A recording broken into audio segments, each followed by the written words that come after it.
თვლილმანი ქურდობის ბრალდებით ორჯერ გაასამართლეს. 18 წლის ილია ნარეკვლიშვილი დედასთან და დებთან ერთად ამ სახლში ცხოვრობს. სკოლის მოსწავლე ციხიდან დემოკრატიის ინსტიტუტის დახმარებით 2008 წელს გამოვიდა. ბევრი იმეცადინა, თანაკლასელებს ექსტერნად ჩაბარებული გამოცდებით დაეწია.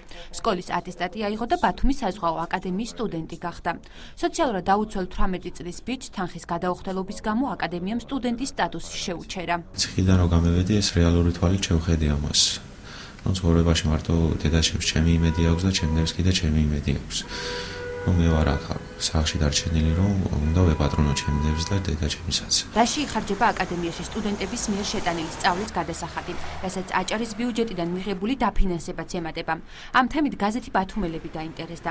სტატიაში, რომელიც ჟურნალისტმა ოფიციალურ დოკუმენტებზე დაყრდნობით მოამზადა, წერია, რომ რექტორმა ნიკოლოზ ციკლაურმა მერსედესის მარკის ავტომობილი იყიდა, რომელშიც 48,000 ლარი გადაიხადა. იაფასიანი მანქანა ეს არის იმაზე დაბალი ფასი, რომელიც შეიძლება გადაიხადოს ნებისმიერ ცენტრში მანქანის გამოყვანის დროს. ეს არის 48,000 ლარი. კი, ნამდვილად.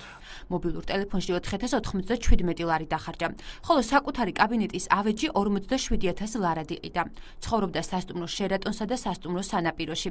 ახლა კი ნაქირავე ბინაში 2,000 ლარს საზღვაო აკადემიის ბიუჯეტიდან იხდის. ეს არის ის თანხა, რაც ბათუმში არის ფასები და ბათუმში საკმაოდ ძვირი ფასებია ბინის ქირაობის.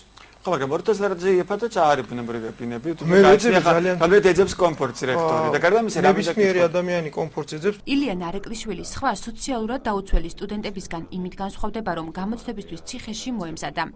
შეეძლო თუ არა სწავლის საფასურის გადახდა მისთვის საზღვაო აკადემიას. ამ კითხვას რექტორმა გადაცემა დიალოგში ასე უპასუხა. თანხის გადაუხდელობის გამო არის გარიცხული ბრძანებით, მაგრამ მას აქვს ის რეალურად აცდენდა სასწავლებელში არ დადიოდა და ამის მიზეზი სხვა იყო და ბრძანება სხვა რამეზე დაიწერა. რა თქმა უნდა, სამწუხაროდ ეს ბიჭი გამოირჩეოდა დაბალი აკადემიური მოსწრებით. ზუსტად იმიტომ არ დავდიოდი აკადემიაში, რომ თანხას მთხოვდნენ და ის თანხა მე არ მქონდა რომ გადამეხადა. მაგიტომაც მქონდა გაცდენები. და არა ტყვილა, უბრალოდ მე ერთი გაკვეთილიც არ გამიცდენია ტყვილა, რომ მიზეზის გარეშე ერთი გაკვეთილიც არ იყო ისეთი, რომ გამეცდინა. მართალია, აკადემიის რექტორი გადაცემა დიალოგში ილია ნარეკვლიშვილისთვის სტატუსის შეჩერების მიზეზად დაბალ აკადემიურ მოსწრებას ასახელებს, თუმცა სხვა რამ წერია აკადემიის რექტორის მოვალეობის შემსრულებლის ოფიციალურ დოკუმენტში. ეს 2011 წელს დაწერილი ილია ნარეკვლიშვილის დახასიათება რეკომენდაციაა, რომელსაც ხელს აკადემიის რექტორის მოვალეობის შემსრულებელი ენვერ ხავლოშვილი აწერს. აკადემიური დავალიანების მიუხედავად ნარეკვლიშვილი სტუდენტებში და პროფესორ მასწავლებლებში სარგებლობდა კარგი ავტორიტეტით და პერსპექტიულ სტუდენტად ითვლება. გენოგელაძე ამბობს, რომ ილიას სწავლის საფასურის გადახდაში დასახმარებლად ყველა სახელმწიფო უწყებას მიმართა.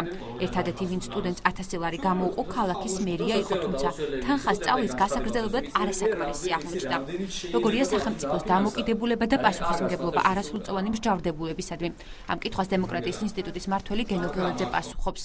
აი ამ ფონზე, როცა ჩვენ ხედავთ, რომ ბავშვი ვერ სწავლობს, მას უნდა სწავლა, მან როცა ახლა დაიწყო ცხოვრება ნოლიდან პრაქტიკულად, ხო? და მიაღწია ძალიან ბევრზე უფრო კარგ შედეგებს და მხოლოდ ფულის გამო ვერ სწავლობს, უფულობის გამო უბრალოდ, ხო?